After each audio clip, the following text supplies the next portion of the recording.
आज हर एक घर में एक बीमारी बहुत ही अहम रोल अदा कर रही है कोलेस्ट्रॉल का, जो हर दूसरे व्यक्ति को देखने को मिलती है। हम डॉक्टर साहब से जानते हैं कि कोलेस्ट्रॉल क्या है, किस तरीके की बीमारी है, क्यों ये हवा बनी हुई है लोगों के लिए। हम सीधे बात करते हैं डॉक्टर नवल कुमार वर्मा जी से। आज ये जो विषय है कोलेस्ट्रॉल, बड़ा महत्वपूर्ण विषय है आज के डिस्कशन का। मैं आपको बताना चाहूँगा कि दो तरह की मेन बीमारियां होती हैं। एक होती है कम्युनिकेबल डिजीज़, एक होती है non communicable disease. Non communicable वो डिजीज़ हैं जो हमारे लाइफस्टाइल से रिलेटेड डिजीज़ हो गई, जैसे डायबिटीज़, हाइपरटेंशन, हार्ट प्रॉब्लम। सबसे बड़ा जो कारण बन रहा है कोलेस्ट्रॉल का ज़्यादा होना। कोलेस्ट्रॉल है क्या, पहले ये समझना चाहिए। आपने सुना होगा डॉक्टर हमें लिपिड प्रोफाइल नाम का टेस्ट बताते हैं करने के लिए कि आपकी हम लिपिड प्रोफाइल करवाते हैं। लिपिड प्रोफाइल में कई तरह के आप पैरामीटर्स देखते होंगे। टोटल कोलेस्ट्रॉल क्या है, ट्राइग्लिसराइड क्या है, एलडीएल क्या है, एचडीएल क्या है। हमारे शरीर में एक अच्छा वसा होती है, एक बुरी वसा होती है। जब उनका बैलेंस बिगड़ जाता है तो बुरी वसा हमारी हार्ट की धमनियों में, बॉडी की धमनियों में जमना शुरू हो जाती है, तो हमें बहुत सारे रोग दे सकती है। जैसे हार्ट डिजीज़ आप सुनते हैं कि कॉर्नरी आर्टरी डिजीज़ हो गई, हार्ट डिजीज़ हो गया, तो ये बहुत बड़ा। लेकिन हम आज जाएंगे इसके कारणों पे कि कोलेस्ट्रॉल होने के कारण क्या है। कोलेस्ट्रॉल होना एक बहुत बड़ा नॉन कम्युनिकेबल डिजीज़ है। लाइफस्टाइल सबसे बड़ा कारण है। सबसे ऊपर मैं रखूँगा स्ट्रेस को, क्योंकि हम पहले मानसिक से चलेंगे, फिर मैं आपको शारीरिक कारण बताऊँगा। स्ट्रेस से हमारे शरीर में इस तरह के बदलाव आते हैं जिससे हमारा कोलेस्ट्रॉल मेटाबॉलिज्म डिस्टर्ब हो जाता है और कोलेस्ट्रॉल जमने की टेंडेंसी बहुत बढ़ जाती है और हमारी धमनियों श्रिंक हो जाती है, फ्लेक्सिबल नहीं रहती, और उनमें कोलेस्ट्रॉल मतलब वसा, उनका जमाव शुरू हो जाता है।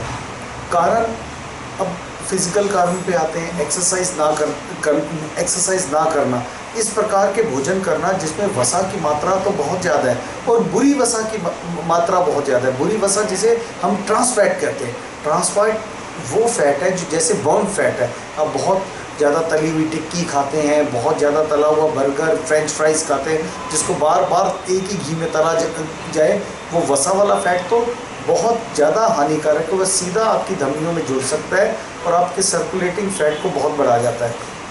आप आजकल देख रहे हैं बच्चों में, हमने बच्चों में भी पाया कि कोलेस्ट्रॉल बहुत ज़्यादा होने लग पड़ा है। बिकॉज आप बच्चों को आउटडोर गेम्स में नहीं जाने देते। बच्चे कंप्यूटर्स पे, मोबाइल फ़ोन्स पे, वीडियो गेम्स में बहुत ज़्यादा इन्वॉल्व हो गए, तो उनके बैठे रहने से, एक्सरसाइज ना करने से और तनाव करने से और ऐसा भोजन खाने से जिसमें फास्ट फूड बहुत ज़्यादा है, जिसमें फाइबर का कंटेंट बहुत कम है, तो आपको सर्कुलेटिंग फैट्स बहुत ज़्यादा हो जाते हैं। क्योंकि हमें प्रोटीन, फैट और कार्बोहाइड्रेट के बैलेंस से फूड खाना है। जैसे प्रोटीन हमारी मसल्स को बनाता है, फैट और कार्बोहाइड्रेट हमें एनर्जी देता है, तो हमें उसी बैलेंस से खाना है। अपनी लाइफस्टाइल के हिसाब से, अपनी जॉब के हिसाब से उतना ही वसा खानी है जितनी हमारी एनर्जी के लिए। बाकी हमें प्रोटीन और कार्बोहाइड्रेट में बैलेंस रखना है। अगर आप डायबिटिक हैं तो कार्बोहाइड्रेट आपको काफ़ी कम रखना पड़ेगा और फैट आपको काफ़ी कम रखना पड़ेगा। अगर आप ग्रोइंग बच्चे हैं, आपको तीनों बैलेंस में लेने पड़ेंगे, क्योंकि आपकी एक्टिविटी से आपका फूड डिपेंड करता है। और मैं आपको बताना चाहूँगा इससे बचना बड़ा आसान है। आपको कुछ मैं टिप्स देता हूँ। पहला, आप रेगुलर मेडिटेशन मतलब प्राणायाम में ध्यान करें। दूसरा, 45 मिनट हफ्ते में 3 दिन अगर आप वॉक करते हैं, आपको कभी कोलेस्ट्रॉल नहीं हो सकता, आपको कभी हार्ट डिजीज़ नहीं हो सकती। तीसरा, आपको तले पदार्थ, बाज़ार की चीज़ें बहुत लिमिट करनी होगी, बहुत कम खाना होगा आपको। चौथा, आपको फाइबर फूड, हरी सब्जियां, पत्तेदार सब्जियां, स्टीम्ड फूड, उस पर ज़्यादा जोर दें। स्प्राउट्स खाएं, सीजनल फल खाएं, उनसे आपको कोलेस्ट्रॉल नहीं हो सकता। और नट्स खाएं, जैसे आप कुछ बादाम रात को भिगो के सुबह 8-10 बादाम खाएं, थोड़ा सा अखरोट खाएं, उससे आपको कोलेस्ट्रॉल नहीं। पाँचवा, आप एक लहसुन की तुरी छोटी सी उसको छीलें, पानी के साथ उसको मॉर्निंग में निगल जाए, उससे भी आपका कोलेस्ट्रॉल किल हो जाएगा। और आपको कार्डियो एक्सरसाइजेज जिससे हमारी शरीर की कैलोरीज बर्न होती है, कार्डियो एक्सरसाइजेज पे जोर देंगे तो आपका कोलेस्ट्रॉल लेवल काफ़ी कम हो जाएगा। कोलेस्ट्रॉल को बैलेंस करने के लिए stress management, cardio exercises and diet, इनका एक कॉम्बिनेशन बना के हम अपने आप को ठीक कर सकते हैं। होम्योपैथी में इसका बहुत अनुसंधान हुआ है। आप देखते हैं जिनको कोलेस्ट्रॉल की दवाई लग जाती है वो सारी उम्र दवाई खाते रहते हैं, या उनको इवन कोलेस्ट्रॉल की दवाई खाने के बाद भी हार्ट अटैक हो जाता है, फिर हार्ट अटैक के बाद हार्ट अटैक की दवाइयाँ, कोलेस्ट्रॉल की दवाइयाँ, ब्लड थिनर दवाइयाँ।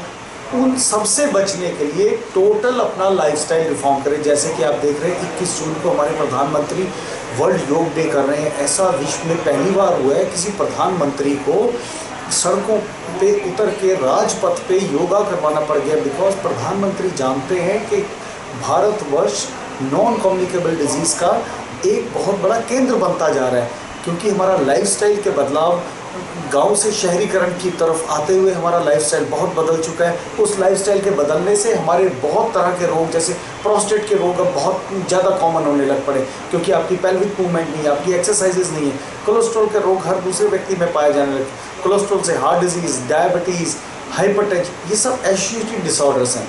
तो हमें बहुत ज़्यादा एक्टिव रहना पड़ेगा, अपनी डाइट को बहुत संतुलित करें।